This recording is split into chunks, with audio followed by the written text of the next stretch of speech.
Welcome to another episode, Tower Talk listeners.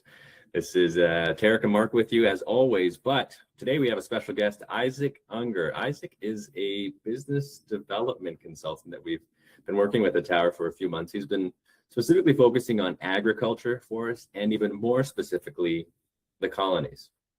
Now, don't let Isaac's empty bookshelf behind him fool you. He's very smart. He's very capable. He just happened to move recently. So the amount of information on his bookshelf doesn't reflect the information in his head. It does not. I hope not. Anyway, yeah. Thanks for your hard work, Isaac. We heard that in your conversations with some prospects and some clients that you had some questions that came up that you think would be interesting to discuss today. Yeah. In my discussions with various different farmers and colony members, I've something that's come up repeatedly is the topic of Tower versus the banks, right? Traditional banking system that many of the farmers are working with. And the question that has come up is, why should I work with Tower? It seems that the banks are safer. And so I'd just be curious to see how would you respond to something like that? I'd love to hear your thoughts. Let me jump in there, Tarek, for a quick second. You've got some numbers that we talked about earlier today, so you've got some numbers prepped. And we'll go to those in a minute because we need some evidence, some proof of our thesis. But the banks it kind of live on this idea that they are large, safe, and in fact, they like to almost present your money's safe at the bank. I'm not sure it would be safe at Tower. That's kind of an interesting seed to put down. I don't know that it captures the reality of what is going on. And the question of, is a person's money more safe at a bank or not? I might argue that they're probably equally safe or equally at risk in both of them because they're investments in the market. But Tarek, why don't we prove a few things with numbers that you put together a basket of bank type funds to compare with our returns and see what that starts at. Absolutely. So what I did was I took a basket of 8 balanced funds from big fund companies in Canada. I won't name specific names, but you would all recognize the names or banks, fund companies that we're all familiar with. And I took the average return, balanced funds, 60, 65% equity, 30, 35% fixed income. Okay. And then I compared them to comparable portfolios using Tower's strategies, right? Actual returns, though the combination of those strategies was simulated. Johnny Compliance wanted to make sure I stated that, but actual returns in actual Tower strategies. So I'd look back up to 10 years. In the last 12 months, balanced funds averaged, let's say 17% at 16.98. And one of our portfolios did 19.9. That's a 2.9% outperformance. And then the other strategy of Towers with similar asset allocation did 24.2%. So that's a 7% outperformance. Okay. Jump to 3 years. Bank funds did 11.8. One of our strategies did roughly similar, 11.8. The other one did 13.5, so 1.73% outperformance. And then in the 5-year range, the banks did 7.5. Tower strategies did 9.6 and 9.7%, so just over 2% outperformance. As you can see, the outperformance is actually getting pretty strong as we get to longer performance periods too, which is good. Because in any given year, you can't tell what the market's going to do and how a particular strategy is going to perform. But over time, we've consistently demonstrated outperformance, which we're proud of. Isaac, you were talking about some drawdown years. Go there for a minute. Yeah, I'd be curious. We've looked at the positive years, but in the last 10 years, there's been some down years. I'd be curious to see, in terms of risk, when we're thinking of risk, what did those years look like when you compare Tower to these different portfolios? That's a great question. Yeah, no, absolutely, because that's the thing, right? You see returns that you like, and you immediately think, hey, what's the catch? What's the, I must be taking on more risk to get those returns. But We can look at the history here. The last negative calendar year in markets in Canada, United States, whatever, was 2022. The average among those balanced funds was a negative 9.74% return in 2022. Okay. Ouch. Yeah, it's a rough year. Yeah, it was 10% down. down. Yeah. It happens. But, It happens. So I'm not it definitely blaming happens. them. Yeah. But our tower portfolios, one did minus 3.2% and the other did minus 3.9%. Okay, so that's a 6.5 to 5.8% outperformance, but in the negative year. So I really want to recap this.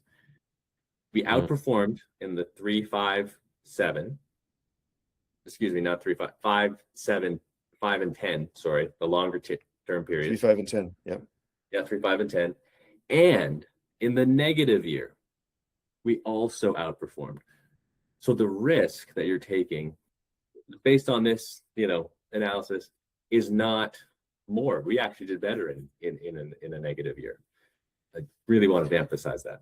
Okay, can I jump in and talk about how our portfolios work together? Because what I want to do is encourage everyone to consider a little piece of different pieces. So we've got one that's the momentum. You've heard us talk a lot about it. In the last 6 months, Tarek has come up with an idea. We've back tested it now. We've now tested it with real cash in my wife's account because we can afford to lose her money. And so now this month we're rolling it out for clients. It is the new improved, but I'm going to let Tarek explain what that is. But this momentum is 12 stocks, concentrated portfolio. By almost every definition in the investment industry, that is high risk. Period.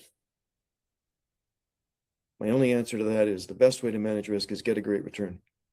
Okay. Number 2, we introduced 18 months ago the dividend strategy. Again, 12 stocks, concentrated portfolio, high risk by almost every definition because it's concentrated.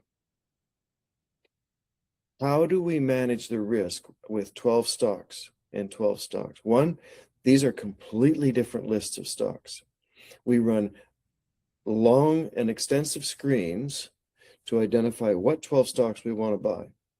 And then we run another ones for the dividend, trying to find high yield, good balance sheet, cash flow coverage on the dividend that they're paying, and no history of cutting the dividend. We had one stock that cut its dividend while it was in our portfolio. We hook it up. And that did happen. The third strategy is our fundamental indexing, which we spent quite a bit of time talking about. Inside this portfolio are representations from the Canadian market, the US market, the European market, infrastructure, agriculture, water, third world developing markets, which have some interesting returns and sometimes bad. Commodities, yeah. Each one weighted differently to bring together a basket of the world. Now that is a very diversified strategy. So over here at one time, I did count up the number of estimated securities that are hidden inside each of these positions. And the sum at that time came to 2,200 stocks. So over here, we got this large diversified portfolio, always liquid, which is one way to manage risk. And then we've got these two higher concentration, commitment type strategies. Okay, talk about the improvement that you suggested. One improvement we made, it was this dividend strategy, bringing it in. And that was actually your idea too. I wish I came up with a good idea. I better keep talking because, maybe you'll come up with another good idea. We only have to have one a year, right? Yeah, one good idea. I'm happy with one year. But I think that innovation is important. The most recent one is this. The drop of the dogs. This is for the Canadian momentum. As Mark said, we're changing the way we're doing momentum. We used to change the names or run our screen quarterly, and now we run it monthly, but only drop the worst performing 4, and we get the best performing 4 in. Right. And this is going to make, in our opinion, this is going to make a huge difference because we're not holding on to names that aren't performing, aren't doing what they're supposed to be doing for any longer than we need to. 20 trading days, 1 month, you're out. We don't have any feelings about it, and then we get the new name in and we let it ride. that's a new strategy we've implemented, like Mark said, in the Lanes account.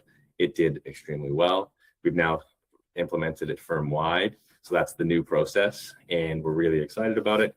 Dividend has done extremely well in the 18 or so months that it has been around. In fact, I had What's the number for the last 12 months? What's the number? I think for it's the last 40%. Yeah, I think it's 40%. Yeah, 40. Don't tell anybody. Extremely well. I even sort of ran a portfolio with the dividend strategy in this comparison to the balanced funds. And in the 1 year that we had available, 25 was the only full calendar year we had available, adding that to the mix, improve the returns of the tower portfolio, by 2 or 3%, just like that. And it just goes to show, like, that'll be available for the foreseeable future. We just don't have it available for the past to do the back test that I just did. But that is, part of the mix now. Okay, you've been running because Tarek is actually the one who pulls the trigger on our portfolios, and he allows me to take a look over his shoulder. But you've been running Elaine's with the monthly drop the dogs, add 4 new for 6 months. Not quite that long, but yeah, a couple months. Okay, yeah, that's a question, not a statement. The question I'm asking is, how did it do in the Iran-Iraq explosion? What was February 28th? Yeah, that's right. They went to war on February 28th. How did her strategy do in the month of March compared to the other momentum strategy? Our 2 momentums. It's a really, really good question. Okay, so we can see here for the month of March, the old strategy was down. You know what? I don't have for the month of March. I have for the March 20th, just based on when we were doing a rebalance date. Okay, so it's 30 days after March 20th. Yeah. It was down the old strategy was down 13.5%. So really, really tough month for the old momentum strategy. The new one was only down 8.6.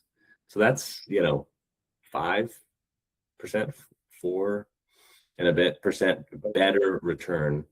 And then over the entire time period, it was, that we ran the strategy side by side. I'm looking here. It looks like it was 7% outperformance. 7%. Maybe 7.5. Yeah. Wow. And that's an absolute number just between the February 28 and whatever date. Exactly. It's not an annualized number. It's just a clean. No. Yeah. Yeah. I'm really excited about this new strategy. We're now rolling it out for all clients, right? Yes, we are. It's rolled out for all clients. Even Isaac gets it in his. Even Isaac's got it. Yeah. And I know we got to get going really quick. I do want to mention 13 that minutes. Iran situation is gotcha. The Iran situation is exactly the type of situation this drop the dogs works well for. Because as you can imagine, with Iran, that war starting, it changed. It changed what was driving returns and changed the regime. And now we were able to quickly say, okay, great, that's fine. We don't care. We're going to get rid of the ones that don't work anymore, and we're adding the ones that do now, and that's the benefit. So, yeah. All right. Really good for risk management. Yeah. Back to the top.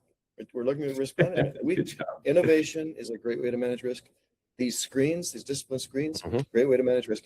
Thirdly, diversifying across different, completely complementary strategies is another great way to manage risk.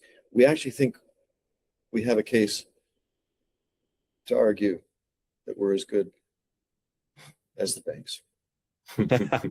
Maybe better. Love you guys. Thank you all. All right. Yeah, thanks for having me.